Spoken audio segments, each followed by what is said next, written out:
Hey guys, welcome back. I want to put the Frontline PCB into the Frontline cabinet and see if it works. Play a couple games. We need to put a piece of T-molding on the top of the cabinet. I forgot to do that. I got a piece sitting over here. I have a 250-foot roll of textured black coming. Should be here this week. I ordered that from tmolding.com. They're the cheapest place around, especially when you buy bigger rolls of it. So let's open this up. And also, before we get into this, let me know if the audio sounds better and if the picture quality is better. I did get a new phone yesterday. So let me know if this is a lot better than the old one was. Here's the old one.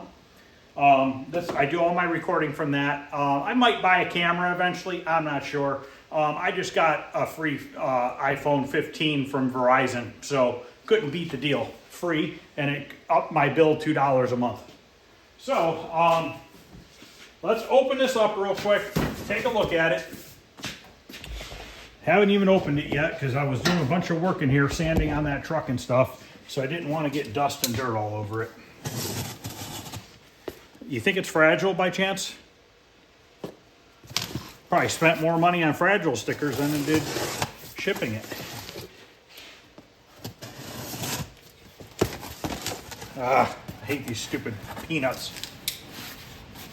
What we'll do is we'll take the old one and just put it right into this box.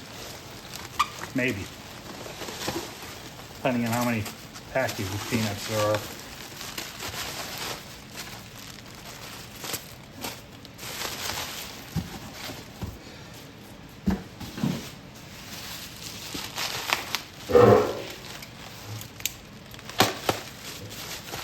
Now this is supposed to be a working PCB.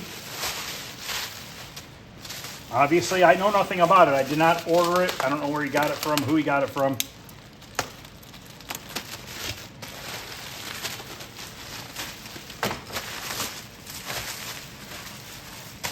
Curious to play this game. I don't know much about it. Actually, might do a little research on it. Okay, let me get set up and we'll get this plugged in and we will see what happens. See if we get the game with no scrambled images and stuff like that going on. I'm gonna throw on this piece of T-molding really quick. This was in the cold over there. So if we turn it on and the monitor is a little weird looking, that's just because it's cold and that should go away. Just want to put this T-molding on real quick, get this knocked out, give it a couple more minutes to warm up. I guess this game, they had it on the NES. I don't know if this is an arcade cabinet that I personally would want in my arcade collection, but that's not to say that I wouldn't want it for my N64 collection, which I might already have it. I don't even know. I have a couple hundred NES games. And when I finish the back building, I'm actually building an original looking Nintendo cabinet. And behind the coin door is going to house my original Nintendo as a kid. And I'm putting a 19-inch CRT monitor in it so you can also play shooting games. And I'm going to build a cabinet on the wall with doors that shut. And when you open it, it's going to have all my NES games and stuff like that. So if I don't have this game and I like it, maybe I'll buy it so I can play it on there.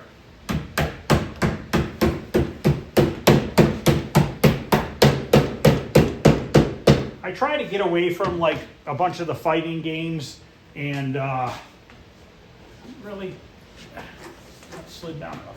I try to not get into buying fighting games or games like this for my basement. I kind of like games that are a little bit more of a challenge. Games like this, I don't mind playing on the N64. You know what I mean? But I just think that this, I don't know how it would be, you know, if you played it a bunch of times. Would you get sick of it? You know, I mean, I like games that you have to like set high scores at and stuff like that. That's just like Smash TV. Cool game. I would probably only play it a handful of times. I used to have Simpsons. I had Turtles. I had Turtles in Time. I had all those. And when the kids were young, we played them. You know, we just kept inserting quarters and we beat the games. And at that point, I was just like, all right, now what do we do with it? Why do I want to play it again, you know? Okay, so let's pop this out.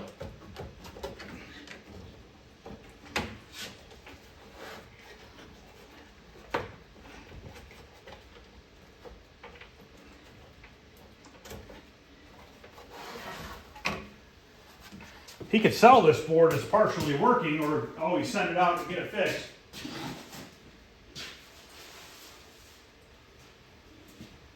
Grab the new one here. Not new, but new to this cabinet.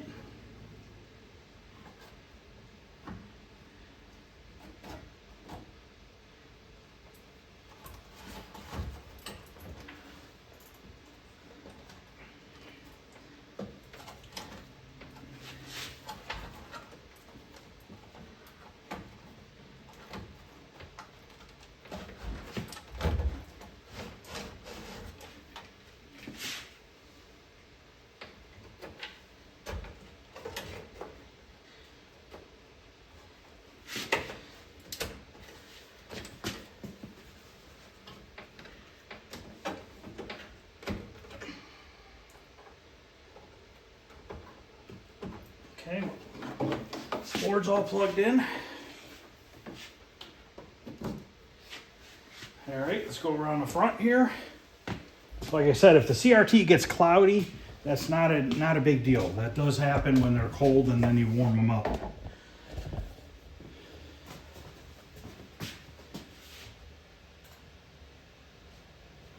Oh, you know what? I never fixed this switch.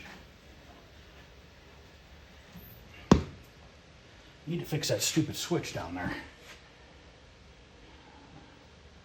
I don't know if it powered on or not. I see the marquee lights on. Okay, there we go. Okay, we're missing green, which that's not an issue. I could fix that. That's just a wire that's loose and it's upside down.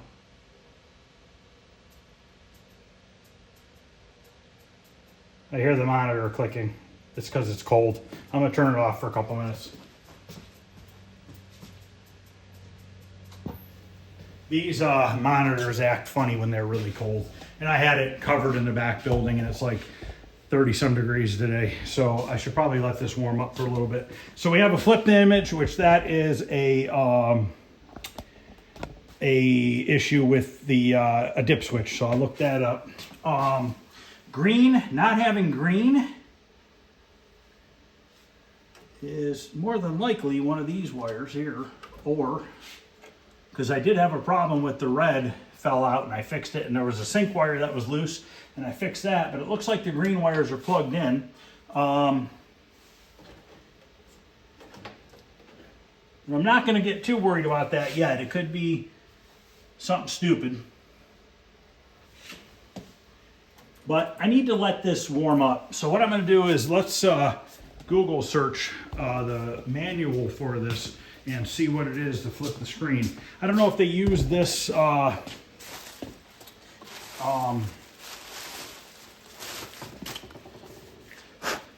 board.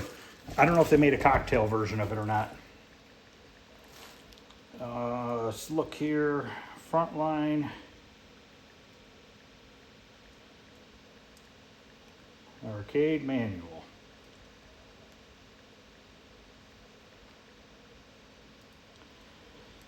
Okay, frontline manual. Let's see here. Dip switch settings.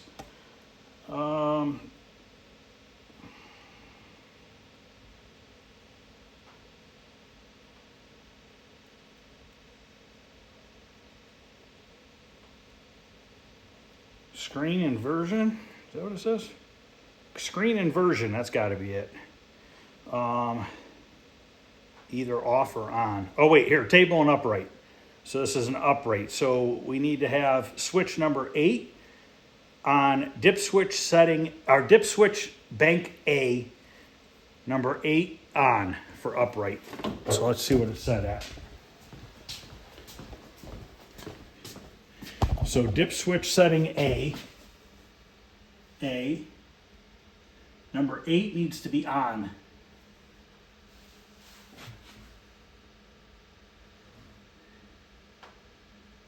I don't know which one's number 1. Oh, there it is. Maybe. Can't see. On, okay. Number 8. Let's flip that on.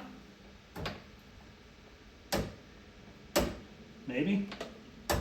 All right, let's see if that fixes the screen.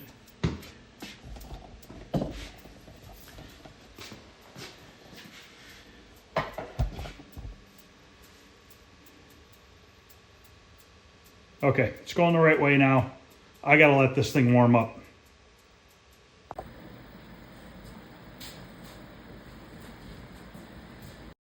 Okay, I got the bulbs in. Now you can see that the instruction card is lit up. And I fixed the colors because the red was up way too high and the green was down too far. So now the colors are correct. That's what it's supposed to look like.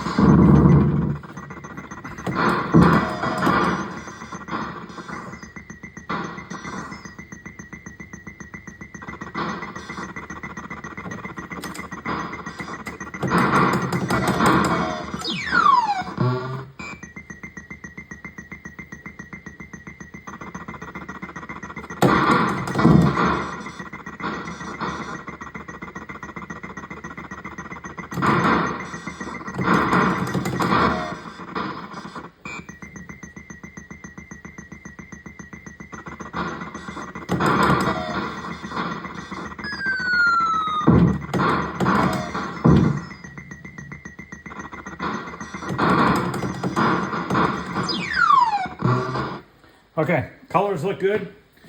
This game is done.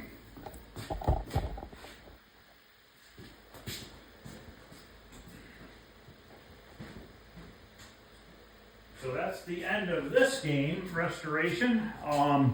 Tomorrow, we're going to be starting putting together the Alpine Ski. I want to get the cabinet put together. I got to polish the bolts. They're still in the tumbler. But after that, we can start bolting that. Oh, we got to paint the back sides of the cabinet parts. Cabinet parts are sitting over here against the wall. They're all lined up over there. I'll paint the back sides first, and then after that, I can work on polishing the bolts, and then we can put it together. The good thing is the coin box is already painted. The coin door is painted. So basically, should be able to get the cabinet together and get the coin door and coin box and stuff like that installed. I'd imagine I can have that done this week, Alpine Ski, as long as the boards work and everything. But that's pretty much it. So we'll get this is wrapped up. We'll get that wrapped up this week. And then next week we'll start on building the 2 new Tato cabinets. Hopefully the weather gets better and I can do some work outside. So that's going to end this series on the Frontline arcade game. Any questions or comments, feel free to ask. Other than that, guys, I'll see you tomorrow. And also, don't forget, let me know what this sounds like, if the audio is better and if the video quality is better. Thank you.